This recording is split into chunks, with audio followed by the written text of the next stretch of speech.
बिस्मिल्लाहिर्रहमानिर्रहीम। Dear students, welcome to my YouTube channel. अभी जो हम वीडियो रिकॉर्ड करने लगे हैं इसका टॉपिक है रेलेवेंट कॉस्ट फॉर लेबर। इससे पहले हमने रेलेवेंट कॉस्ट ऑफ मटेरियल की बात की थी। अभी हम जो बात करने लगे हैं वो है रेलेवेंट कॉस्ट ऑफ लेबर।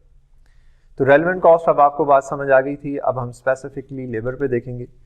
तो लेबर में सबसे पहले जो क्वेश्चन आपने देखना है, क्या आपके पास स्पेयर कैपेसिटी एग्जिस्ट करती है कि नहीं करती। अगर तो आपके पास स्पेयर कैपेसिटी है, आप अपने लेबर को कोई पैसे दे रहे थे, उससे काम करवा रहे थे, उसके पास कोई टाइम फ्री है, उसमें वो एक काम कर देता है और उस काम की आपको कुछ एक्स्ट्रा पे नहीं करना पड़ता, तो आपके लिए जो रेलेवेंट कॉस्ट है वो क्या है, जीरो है। अगर आपके पास स्पेयर कैपेसिटी थी, आप अपनी लेबर को पे कर रहे थे, उनके पास कुछ एक्स्ट्रा टाइम था, उस एक्स्ट्रा टाइम में उन्होंने एक काम कर दिया, तो आपने लेट्स सपोज एक कॉन्ट्रैक्ट आपने ले लिया और आपको कोई एडिशनल पेमेंट नहीं करनी पड़ी लेबर को। उसी पेमेंट में आपने क्या किया, वो काम भी करवा लिया। तो अब आपके लिए जो रेलेवेंट कॉस्ट है डिसीजन मेकिंग में, अगर आप फर्दर कोई डिसीजन लेना चाह रहे हैं, तो आप वो कॉन्ट्रैक्ट की प्राइस देखना चाह रहे हैं, तो यहां पे रेलेवेंट कॉस्ट आपके लिए क्या आएगी, जीरो। हाँ, अगर आपके पास स्पेयर कैपेसिटी एग्जिस्ट करती थी और आपने वो काम करने के लिए लेबर को कुछ इंक्रीमेंटल कोई बोनस दिया, कोई ओवर टाइम दिया, कुछ एक्स्ट्रा पे किया, कोई प्रीमियम दिया, कुछ एक्स्ट्रा पे किया, वो जो एक्स्ट्रा आप इंक्रीमेंटल पे कर रहे हैं, वो इंक्रीमेंटल जो वैल्यू है वो आपके लिए क्या होगी, वो आपकी रेलेवेंट कॉस्ट होगी। इसी तरह अगर हमारे पास स्पेयर कैपेसिटी एग्जिस्ट नहीं करती, दूसरी बात क्या है कि हमारे पास स्पेयर कैपेसिटी एग्जिस्ट नहीं करती, तो जब हमारे पास स्पेयर कैपेसिटी एग्जिस्ट नहीं करेगी तो आगे हमारे पास दो ऑप्शंस हैं। मैंने एक काम करवाना है, मेरे पास जो मेरी लेबर है वो स्पेयर नहीं है, तो या तो मैं एक्स्ट्रा हायर करूंगा या इन्हीं को एक्स्ट्रा पे करूंगा। तो अगर तो मैं बाहर से हायर करता हूं, वो जो कॉस्ट ऑफ हायरिंग है वो मेरे लिए रेलेवेंट कॉस्ट होगी।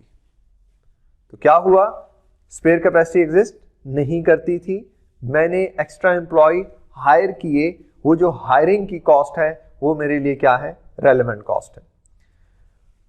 फिर क्या है कि अगर मैं एक्स्ट्रा, मेरे पास स्पेयर कैपेसिटी भी नहीं थी, मेरे पास स्पेयर कैपेसिटी नहीं थी और मैंने एक्स्ट्रा हायर नहीं किया, मैंने अपने लेबर को किसी और काम से रोक के इस कॉन्ट्रैक्ट पे, इस जगह पे लेके आया, तो हमने यहां पे एक बात पढ़ रखी है, वो क्या है, अपॉर्चुनिटी है। अपॉर्चुनिटी कॉस्ट रेलेवेंट होती है, जो मैं जहां से छुड़वा के जो कंट्रीब्यूशन अर्न कर सकता था, वो कंट्रीब्यूशन मेरे लिए क्या होगा, रेलेवेंट होगा।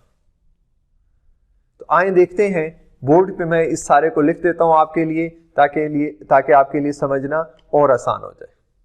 तो देखिए, हमने बात की डज स्पेयर कैपेसिटी एग्जिस्ट, कि आपके पास क्या स्पेयर कैपेसिटी है लेबर की, तो आंसर दो ही आ सकते हैं, यस और नो। अगर तो आपके पास स्पेयर कैपेसिटी है और आपके लिए फिर रेलेवेंट कॉस्ट क्या होगी, नील, अनलेस कि आप उसको स्पेयर कैपेसिटी को यूज करने के लिए, उससे ये काम करवाने के लिए उसे कुछ एक्स्ट्रा पे कर रहे हैं, फिर तो आप वो एक्स्ट्रा कॉस्ट आएगी। अदरवाइज अगर आप उसे कुछ एक्स्ट्रा पे नहीं कर रहे तो आपके लिए रेलेवेंट कॉस्ट क्या होगी, जीरो। अब आपके पास दूसरा आंसर क्या था कि आपके पास स्पेयर कैपेसिटी नहीं है, तो फिर या तो हम एम्प्लॉयज को हायर करेंगे, तो जब हम हायर करेंगे तो हमारे पास क्या होगी, जो न्यू एम्प्लॉयज हमने हायर किए हैं, तो cost of hiring is the relevant cost.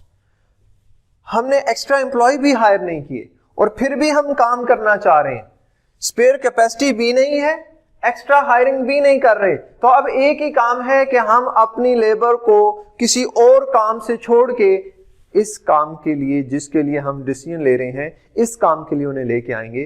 तो जहां से वो छोड़ के आ रहे हैं, वहां पे जो कंट्रीब्यूशन अर्न कर सकते थे, वो जो कंट्रीब्यूशन अर्न नहीं किया जा रहा, वो कंट्रीब्यूशन जो इस स्पेयर कैपेसिटी को, मतलब जो भी हमें रेलेवेंट, जो हमने डिसीजन के लिए जितने और हमें चाहिए थे, वो कहीं और से जो सैक्रिफाइस कर रहे हैं, जो अपॉर्चुनिटी लॉस कर रहे हैं, वो अपॉर्चुनिटी लॉस, वो कंट्रीब्यूशन, वो हमारे लिए क्या है, रेलेवेंट कॉस्ट है। तो आज हमने बात की इस वीडियो के अंदर रेलेवेंट कॉस्ट फॉर लेबर, इसी तरह हमें सिनेरियो दिया जाता है, वो हमें क्या होता है कि हमारे पास टोटल इतने लेबर आवर्स रिक्वायर्ड थे, हमने एक काम करना है, इतने अवेलेबल हैं, इतने स्पेयर हैं, इतने के लिए हमें एक्स्ट्रा लेबर लेके आनी पड़ेगी, इतने के लिए ये करना पड़ेगा। तो आप बताएं कि ये जो हम डिसीजन लेना चाह रहे हैं इसमें रेलेवेंट कॉस्ट क्या है। तो आप ये सारा चीज अपने सामने याद रख लें कि अगर स्पेयर कैपेसिटी अवेलेबल है और उसे हम कोई एक्स्ट्रा पे नहीं कर रहे तो रेलेवेंट कॉस्ट जीरो होती है।